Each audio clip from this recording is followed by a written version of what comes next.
Hey guys everyone, so today I'm going to be taking a look at the Transformers Kingdom, Buzzworthy, Bumblebee, Worlds Collide, Nemesis, Primal. So here he is in this video. I'm not going to be taking a look at the packaging. That will be in a separate video because it takes up a lot of space and I don't want to be filling it with it a bunch, so that will be in a separate video. So let's just jump right into it. So of course he doesn't come with any collector card or anything, so here he is. He looks pretty cool. I think he's probably my favorite out of this 4-pack. And just a reminder, in this 4-pack there is, of course, Nemesis, Primal, Black Racconia, Fangry, and Bumblebee.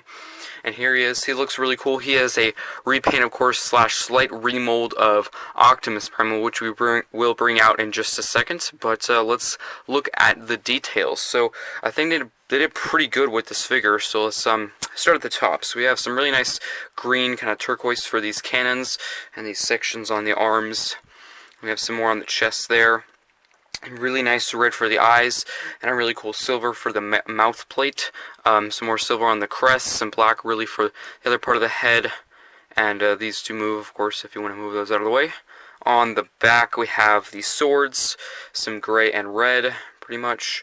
A lot of furring and texturing detailing everywhere. And on the arms we have that silver and turquoise again.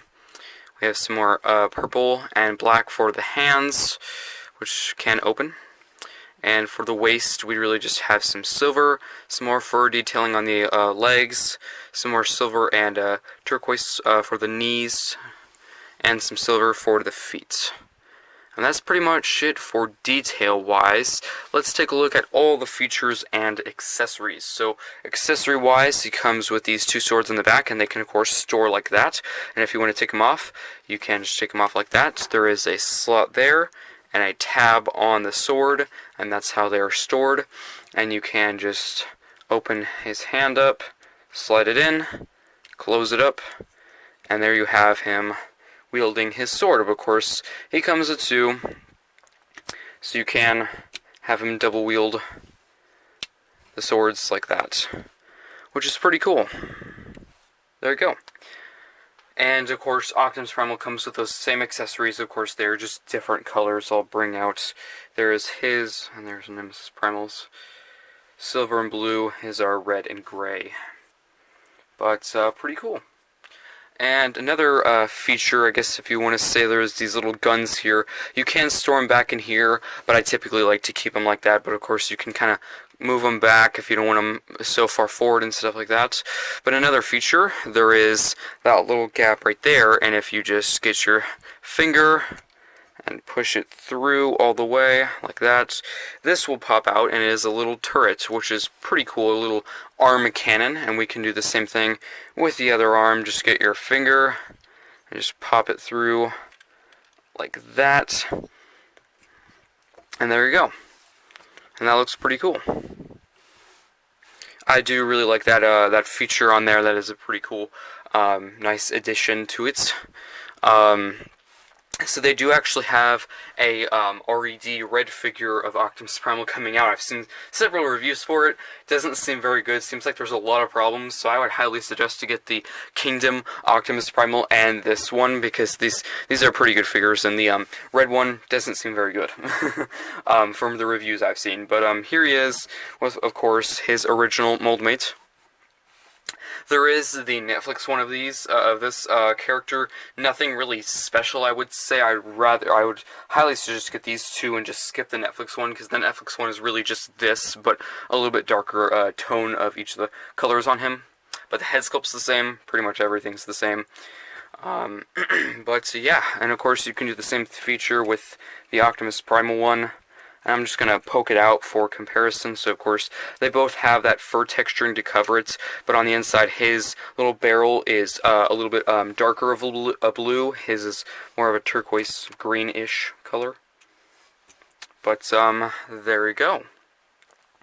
So, that's pretty much it for comparisons and features and detail-wise. Let's get into articulation. So I'm just going to open up his hand, get out the swords out of the way because I don't want them to fall off or anything. You can just, to close them, you can just compress them like that. Do the same thing on the other side. Open up his hand, bring that out, put those off to the side. Now we can do articulation. So the hands can open like that. They can also close completely like that. I'm just going to move the camera down a tad so you guys can see better. These turrets can move back and forward, pretty much completely far down. There is a joint here that can move like that. The arm can rotate all the way around. This panel, this little side shoulder piece can move down if you want to, but that's mostly really for transformation, I would say. It is pretty tight. There we go. There is a rotation there. There is an elbow joint. And there is a swivel at the hand. And of course the hand can open. There is waist rotation. You will have to move this little panel up so you can move the legs, so you can rotate that far forward, that far back, and to have bend at the knee, and there is some ankle tilt. And you can move, there is this little pole here, it's on a slider. It's locked into place for robot mode, but if you want to, you can move that however you wish to have him in various dynamic poses. Of course, also, move the guns back first, but you can rotate his head all the way around. And his head sculpt, that looks pretty darn awesome. I just have to point that out again. But very, very cool. So that's really it for details and articulation and comparisons. Let's get into transformation. So I'm going to transform him into the standing up mode first. There is kind of a second mode, if you want to consider it, where he's kind of, you know, standing or in the position of an actual ape or monkey. We'll do that last. So first, put the swords up to the side if they're not already. Now you can rotate at the waist, like that. And then you can go back here, and there is that pole for a reason. You can slide that up, like that. Compress that and everything. Then you can bring these forward on that hinge, and that will just compress into place. Sometimes it's a little hard. Make sure that panel stays up and just compress that fully in like that. Do the same thing on the other side like that. And then compress that down. Then you can open this section out like that, and you're going to want to make sure to turn this front piece around like that. Then you're going to want to close these, bring these little turrets in, compress them all the way down, like that. And then you can bring this out. You can bring the head out, rotate it around like that, and then you can rotate this around. And then you can compress it on that little slider, and there you go. Then you can recompress this, bring the head to a neutral position. Then you can bring these shoulder pieces in, go back here, do one last step, untab that, there is a tab there, slot there, rotate it around, bring it down, and there is Nemesis Primal in his ape mode, and I think he looks pretty darn awesome. Very demon monkey vibes going on with the red possessed eyes, but I think it looks pretty darn cool. Very, very scary ape slash monkey. So now let's take a look at the details of the ape slash monkey mode. We got some purple for the knuckles and fingers. Some tons of fur and texture detailing all over the figure. We got some purple for the chest and for the face. Also some very, very red eyes. Very possessed looking like eyes, I would say. And some more purple for the toes down here on the feet.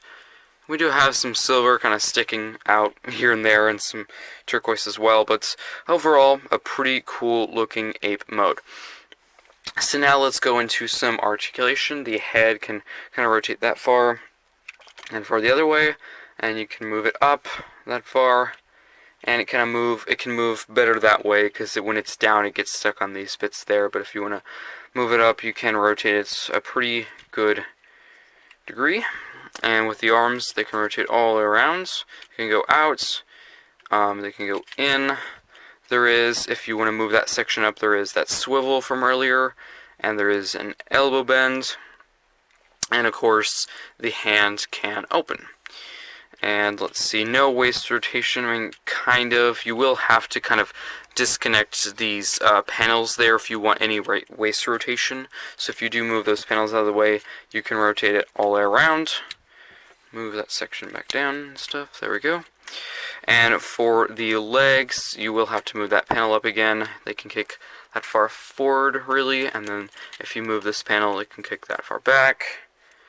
And then the toes can bend like that. And there is also an ankle pivot.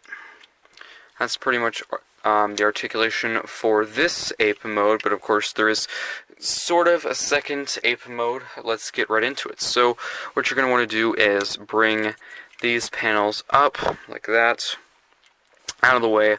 You can now kind of bring this leg back to how it was. There is a tab on there and a slot on there that will just tab into place. Do the same thing on the other side, like that. Then you can bring it down like that. Then you can bring this panel down, and there's that other panel there. Collapse that into place. And then you really can just kind of maneuver the arms however you wish. Have them, you know, where like the knuckles are like that, you know. Have the head a little bit out.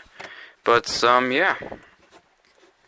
You can kind of do whatever you want with that. And that looks pretty cool, you know, on all fours ape mode. I think it looks pretty darn cool. Of course, all the details are the same. You can do a lot with this, and the articulation's pretty much the same. The articulation with the legs is a little bit different because you have to tab in that section, so it is limited. But you can move this back and forth. But you will have to probably, you know, put everything in place if you move it around a little bit, because some panels will move. But overall, pretty cool looking ape mode. And of course, you can still, again, store the swords on this ape mode, of course, and the previous one where he's like standing up. But there you go. So I think that's it really for this review. Overall, I really do like Nemesis Primal. I think he's probably my favorite figure out of this pack. I think Bumblebee is my second favorite. And then probably Fingry, he is a good figure. There's just a few kind of quality control issues. There's a few loose joints here and there, but I still think it's a pretty good figure. Black Rack, yeah, not my favorite. Has some pretty weird colors, but still, I would say a pretty good figure. 3 out of the 4 figures of this pack, I would say, are pretty darn good. Black Rack is the weakest link, but still, I would say a pretty good figure as well. So yeah, I already did review Fingry, and now you're watching this Nemesis Primal review. So now I have Bumblebee and Black Rack to review, and I think that's it. So I'll see you next time.